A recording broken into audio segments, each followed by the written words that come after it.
Conta la llegenda que en un poble uns vilatans vivien en pau i en harmonia amb la natura.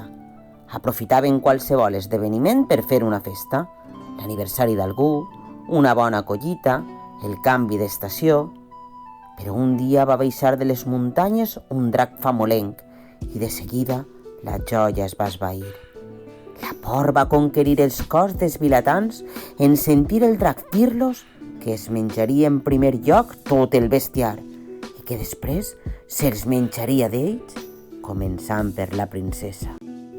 L'arribada del drac havia portat la tristor al castell i a la vila, així com a tota la contornada. Els ànims dels vilatans defallien dia rere dia.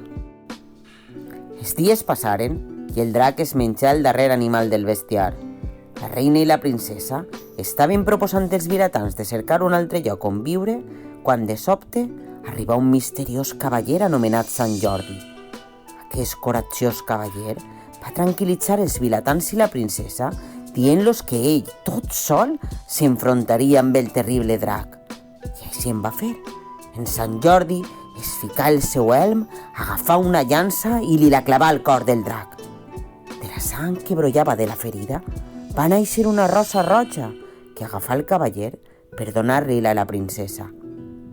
En veure el coratge de Sant Jordi, la princesa es va enamorar i uns dies després es casaren.